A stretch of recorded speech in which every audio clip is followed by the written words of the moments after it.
Vous savez, le Mali, le Burkina et le Niger ont décidé de se mettre en confédération pour lutter efficacement contre le terrorisme et la criminalité, créer des projets de développement, promouvoir l'indépendance, la dignité et l'émancipation économique dans les trois États.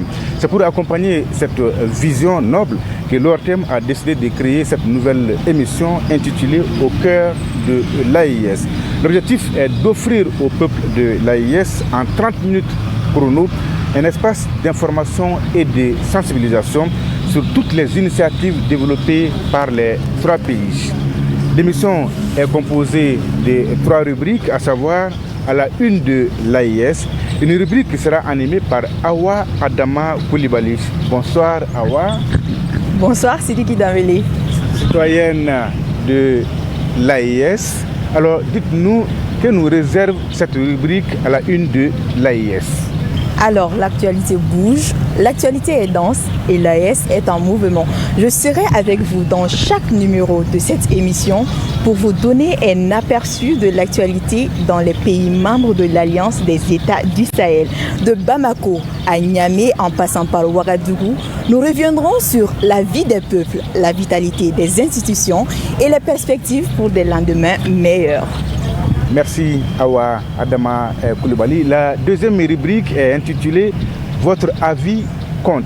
C'est une rubrique qui sera animée désormais par Bemba Sibi. Bonsoir Bemba. Bonsoir Sidiki Dambélé. Alors, de quoi allez-vous parler dans cette rubrique « Votre avis compte » ? Sidiki Dambélé, dans la rubrique « Votre avis compte », nous allons donner la parole au peuple du Burkina Faso, du Niger et du Mali. Pour faire court, le peuple de l'AIS sur les grandes décisions prises par les chefs d'État et de gouvernement de l'AIS. Bien évidemment, nous allons travailler en étroite collaboration avec nos collègues de la RTB, la radio-télévision burkinabé, et la RTN, la radio-télévision du Niger, pour donner la parole au maximum de personnes. Il faut le dire, l'AIS, contrairement à d'autres organisations, est une organisation par et pour le peuple. Et la voix du peuple AIS sera grandement entendue dans cette rubrique. Merci Bemba Sibi. Votre avis compte énormément pour nous aussi. Et enfin, vous aurez la rubrique 3 questions à un expert de l'AIS pour débattre d'un sujet d'actualité de l'espace. Une fois de plus, bonsoir et bienvenue.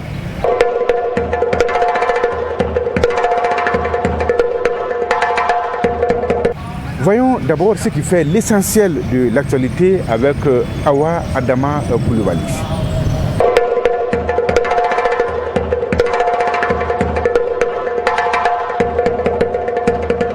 À la une de l'actualité au Faso, le lundi 7 avril, le chef de l'État, le capitaine Ibrahim Traoré, a présidé la toute première session ordinaire de l'Assemblée générale du Conseil présidentiel d'orientation et de suivi du Bureau national des grands projets du Burkina.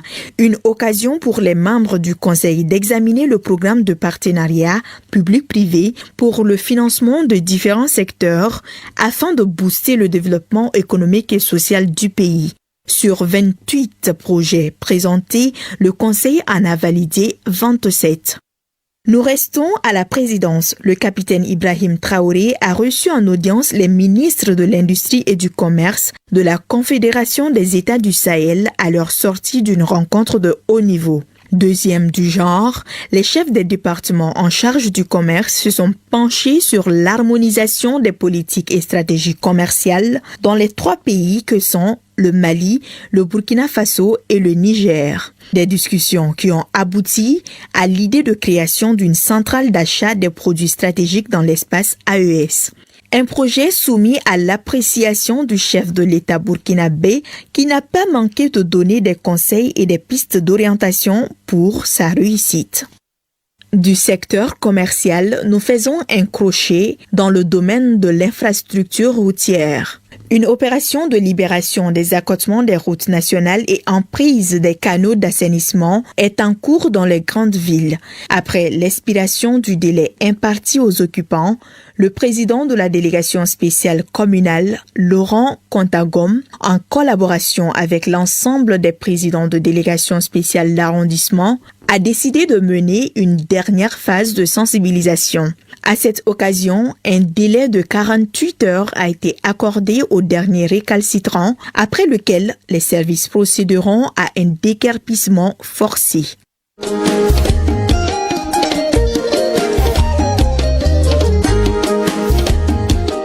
Au Niger, environ 1 an et 7 mois après, l'affaire Moustapha Banga n'est pas encore classée. Un procès est en cours et le collectif des avocats de l'Institut de l'Afrique des Libertés est mandaté par la famille du défunt et l'État nigérien. Son président, le Dr Franklin Nyamsi, accompagné de 3 autres membres du collectif, a été reçu à Niamey par le général d'armée Abdourahmane Tchani à ce sujet. Selon le Dr Nyamsi, son équipe et lui se sont spécialement déplacés pour contribuer à faire éclater la vérité pour rendre à la mémoire de Moustapha Banga l'honneur qu'elle mérite. Niamey et N'Djamena renforcent leur coopération. C'est au cours d'une entrevue entre une délégation tchadienne conduite par M. Gassim Chérif Mahamat, porte-parole du gouvernement en visite, et le Premier ministre du Niger, M. Ali Mahaman Lamine Zeyn. Cette visite s'articule autour de 2 axes majeurs. D'une part, la participation du Tchad au Festival des civilisations du fleuve, et d'autre part, la réunion de travail avec le ministre nigérien en charge de la communication. La visite s'est achevée par un projet de signature d'un mémorandum d'entente portant sur la coopération dans le domaine des médias ainsi que dans d'autres secteurs d'intérêt commun. Parcourons à présent moins de 150 km au sud-ouest du Niger pour le village de Boubon dans la région de Tillabéri. Pendant 2 jours, cette localité a abrité la 6e édition de Al-Zanaye, le festival des civilisations du fleuve Niger, couplé à la saison touristique 2025. Une édition qui s'est tenue sous le thème « Le tourisme fluvial, facteur de résilience, de paix et de cohésion entre les communautés riveraines ». Avant de nous rendre au Mali, du 6 au 9 avril 2025, dans plusieurs villes et villages, les opérations Nia, Al-Mahaou, Damissa, Yarda, Nalewadole et Garkoua ont neutralisé plus d'une dizaine de criminels, 11 individus suspects interpellés, un engin explosif improvisé désamorcé, la récupération d'un important lot de carburant, de chanvre indien et de comprimés.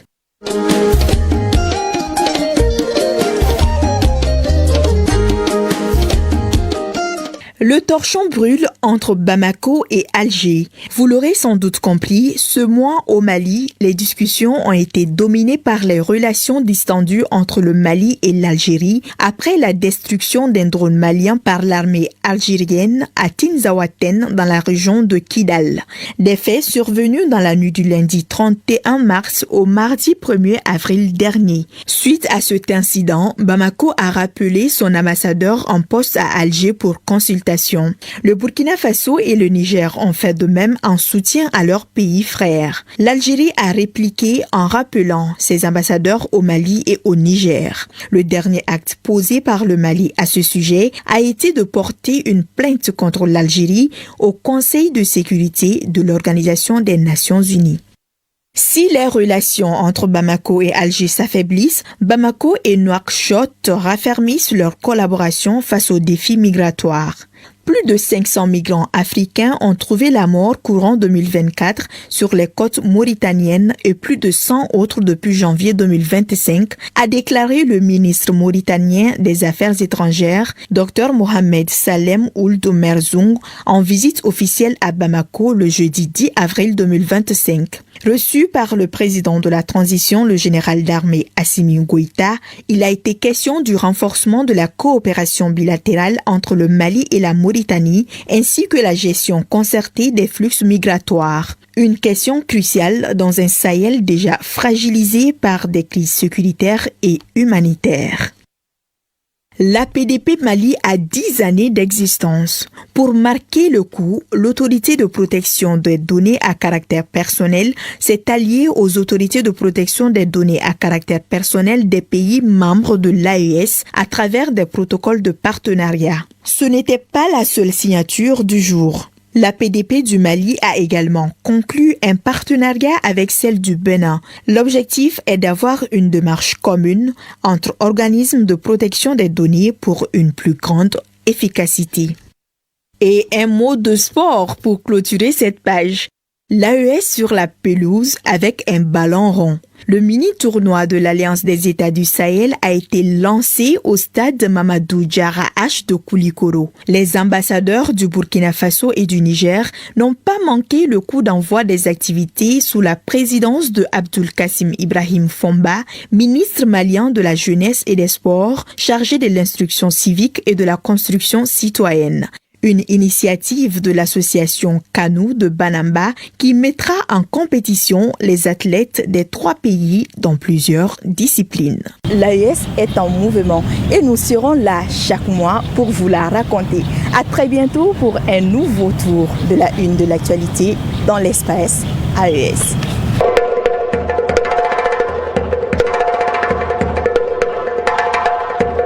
Autre actualité brûlante de ce mois, c'est la crise diplomatique et sécuritaire entre l'Algérie et le Mali suite à la destruction d'un drone défamant les forces armées maliennes par l'Algérie. Une situation qui inquiète et qui fait réagir les citoyens de la Confédération des États de l'AES. Voyons tout cela avec Bemba Sibi.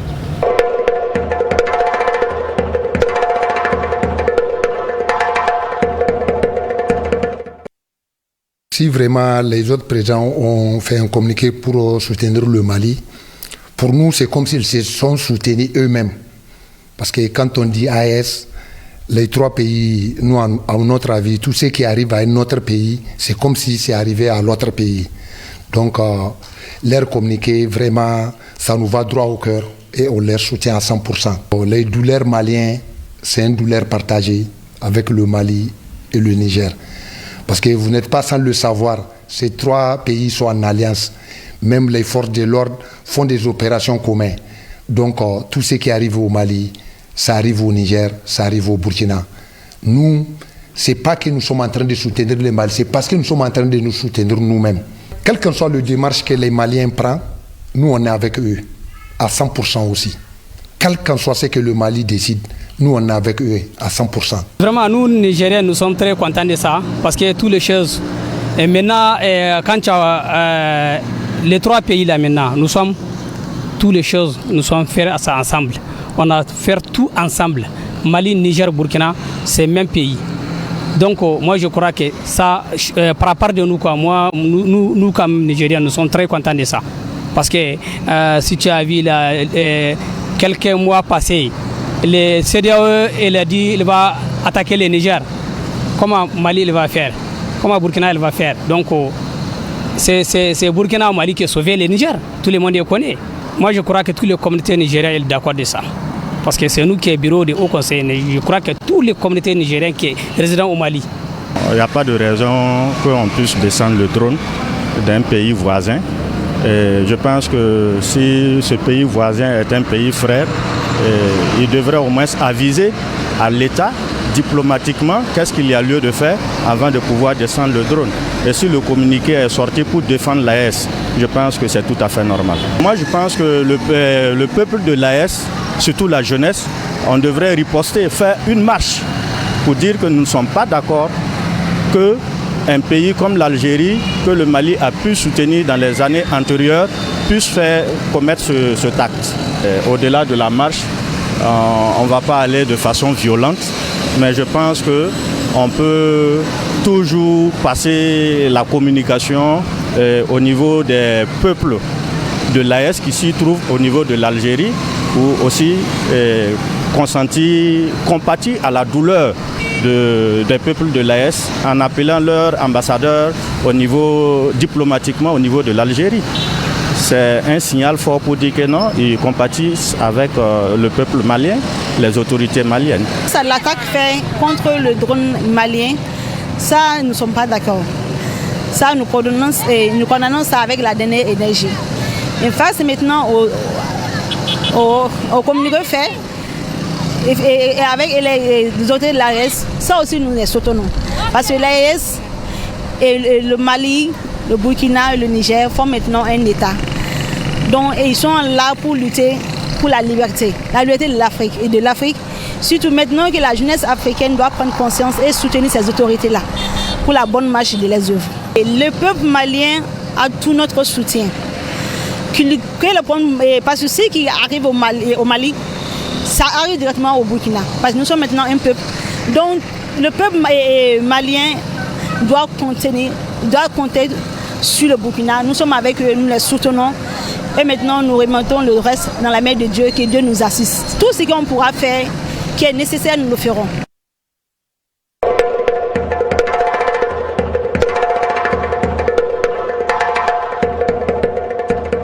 Et notre invité de ce mois est Dr Madou Cissé. Il est spécialiste en microéconomie. Il est maître de conférences, enseignant-chercheur à l'Université des sciences économiques et de gestion de Bamako. On va lui poser 3 questions fondamentales sur l'économie de la Confédération des États du Sahel. Quel est le poids économique de la Confédération des États de l'AES? Il y a d'abord le poids en tant que tel, parce que le poids c'est du réel, et il y a le potentiel. Donc l'AES, comme d'ailleurs tous les pays africains, ce sont des pays, les 3 pays, à savoir le Mali, le Burkina et le Niger, ce sont des pays dotés en ressources minières, en ressources naturelles. Et ce sont des pays qui ont, en termes de potentiel, beaucoup de ressources naturelles. L'or, le diamant, l'uranium, le manganèse, le gaz et le pétrole, pour ne citer que ces ressources-là. Maintenant, en termes de poids, il faut adopter une mesure du poids. La mesure que j'ai adoptée, c'est le PIB, c'est-à-dire les richesses, l'ensemble des richesses créées sur ce territoire-là, le territoire composé par les 3 pays, sur une période précise, à savoir celle de 2004. Ça tourne autour de 30 000 milliards de francs CFA, soit à peu près 60-65 milliards d'euros. Et en termes de budget, ce sont des pays qui prennent individuellement à peu près 30% de ce PIB. C'est-à-dire chaque pays a, par exemple, le Mali tourne autour de à peu près 29% de son PIB, qui tourne autour de 10 000 milliards, etc. Etc. Ce qui fait à peu près une moyenne AES de 30 à 32% de cette richesse-là à laquelle je faisais allusion. Et en termes d'AES, comme d'ailleurs tous les pays africains, ce sont des pays, les 3 pays, à savoir le Mali, le Burkina et le Niger, ce sont des pays dotés en ressources minières, en ressources naturelles. Et ce sont des pays qui ont, en termes de potentiel, beaucoup de ressources naturelles. L'or, le diamant, l'uranium, le manganèse, le gaz et le pétrole, pour ne citer que ces ressources-là. Maintenant, en termes de poids, il faut adopter une mesure du poids. La mesure que j'ai adoptée, c'est le PIB, c'est-à-dire les richesses, l'ensemble des richesses créées sur ce territoire-là, le territoire composé par les 3 pays, sur une période précise, à savoir celle de 2004. Ça tourne autour de 30 000 milliards de francs CFA. Soit en termes d'exportation et d'importation, quand je les intègre au niveau de l'UEMOA, l'AES représentait en termes d'exportation et d'importation à peu près 30%. C'est-à-dire au niveau de l'UEMOA, l'AES importait l'équivalent de 30% et exportait aussi en termes de biens et services à peu près le même montant sur la période cette fois-ci c'est la période de 2022. L'AES en termes de poids économique, on ne peut pas dire qu'elle ne pèse pas, mais on ne peut pas aussi dire qu'elle est gigantesque. Quelle politique économique faut-il mettre en place dans l'espace AES? Le seul dénominateur commun entre tous les pays développés, c'est la bonne gouvernance. Sans bonne gouvernance, on n'ira nulle part, chère madame. Donc c'est là où il faut intervenir, dans la dimension corruption. Il faudrait que déjà nos autorités du Mali ont pris, je crois, elles ont le bon bout Déjà, on voit que ça bouge sur ce terrain. Mais les autorités doivent donner une vision claire par rapport à l'ancrage idéologique de la zone. C'est simple. Il y a 2-3 grands ancrages possibles. Soit on va faire une économie qui va être orientée vers le libéralisme pur et dur, avec le capitalisme qui l'accompagne. Soit on va faire une économie qui est orientée vers la satisfaction de l'équilibre social. Ça veut dire que beaucoup plus d'intervention de l'État et moins de privé. Soit on va mettre en place des politiques centristes qui pompent un peu de part et d'autre. Mais actuellement, il est très difficile d'avoir une vision en termes d'idéologie économique claire. Parce que est-ce que l'État peut, en fonction de son humeur ou en fonction de l'ambiance du moment, décider de nationaliser telle entreprise ou de vendre telle part? Moi, je pense que, comme vous m'avez posé la question, qu'est-ce qu'ils doivent faire? Pour moi, l'ancrage idéologique doit être un ancrage idéologique libéral. L'État a ses fonctions que tout le monde connaît. Diplomatie, justice, sécurité, défense. Et laisser l'initiative aux privés qui savent faire de la valeur ajoutée de manière très efficace. Faut-il sortir de la zone CFA et créer une monnaie AES? Pour moi, pour que l'AES puisse asseoir une vraie économie confédérale, il faudrait que l'AES résolve son principal problème, qui est le problème de gouvernance. C'est là où on est battu en réalité. Parce que le plus souvent, quand les analystes prennent des effets pour expliquer des effets. Par exemple, quand vous demandez à quelqu'un pourquoi on ne se développe pas, la personne va dire parce que l'agriculture n'est pas développée. Et la personne va dire par exemple le transport n'est pas développé. Donc on essaie d'expliquer le sous-développement qui est un effet par un autre effet qui est le fait que l'agriculture n'est pas développée, le transport n'est pas développé, il n'y a pas d'infrastructure. Mais la cause fondamentale, c'est quoi en réalité? C'est un problème de gouvernance. Donc, une fois que nous résolvons le problème de gouvernance, c'est-à-dire surtout dans sa dimension, parce que c'est un mot bateau qui intègre plusieurs critères, mais dans sa dimension de corruption, il faudrait que les pays de l'AES résolvent ce problème de gouvernance. Et en résolvant ce problème, qui est une cause fondamentale à tous les autres maux que nous rencontrons au niveau de notre espace, on va tendre vers une vraie économie confédérale. Créer sa monnaie, il y a des préalables qu'il faut, je crois, on va le faire ensemble, mais il y a des préalables qu'il faut avoir. C'est par exemple, quel régime monétaire on va mettre en place? Ça, c'est des vraies questions. Quel régime monétaire il faut mettre en place? Quel taux de change faut-il utiliser? Et aussi, quel va être le degré d'indépendance à travers la politique monétaire, à travers le régime de politique monétaire, le degré d'indépendance de la Banque centrale vis-à-vis des autorités politiques, par exemple le ministère de l'économie ou encore... voilà, ce sont des questions. Et en plus de ça, quel type d'ancrage on va mettre en place? Est-ce que ça va être souple ou flottant ou encore ça va être fixe? Donc c'est des éléments auxquels il faut répondre. Le départ de l'AES et de la CEDEAO nous impose à l'AES une création monétaire, mais faire comprendre au peuple de l'AES qu'une fois qu'on a notre monnaie, ça fonctionnera, ça ne fonctionnera pas avec une monnaie qui n'est pas soutenue par une bonne loi de l'offre et de la demande. Parce que la valeur de la monnaie, ce n'est pas quelqu'un depuis son bureau qui la fixe. Elle est fixée à travers le couplage entre les importations et les exportations des biens et services, des capitaux et des salaires. Voilà, c'est donc tout pour ce tout premier numéro de votre émission Au cœur de l'AES. J'espère que vous y avez tiré le maximum d'informations utiles.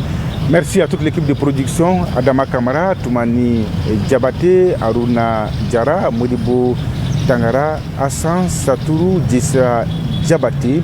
Merci également à nos chroniqueurs Bemba Sibi et Awa Adama Koulibaly. Merci à vous aussi, mesdames et messieurs, de nous avoir suivis. À très bientôt pour un autre numéro de votre émission Au cœur de l'AIS. Bonsoir.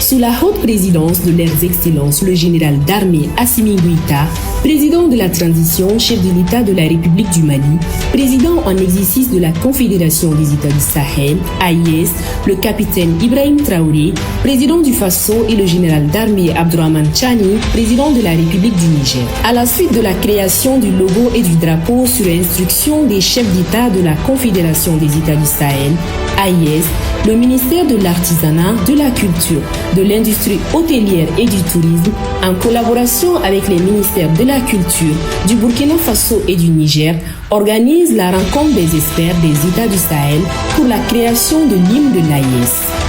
À cet effet, les experts des 3 pays de l'AIS se réunissent à Bamako les 7 et 8 mai 2025 pour procéder à la création de l'hymne de la Confédération des États du Sahel, AIS. L'hymne de l'AIS s'inspirera de l'histoire et des valeurs culturelles des 3 États. Il se basera sur la devise de l'AIS, à savoir un espace, un peuple, un destin. L'hymne de l'AIS sera un facteur de promotion de la diversité, de la paix, de l'unité des peuples de la Confédération et d'affirmation d'une identité commune. L'hymne de l'AIS fera vibrer les cœurs en renforçant l'engagement et la détermination des peuples souverains pour un avenir partagé et prospère. Vive l'AIS, un espace, un peuple, un destin.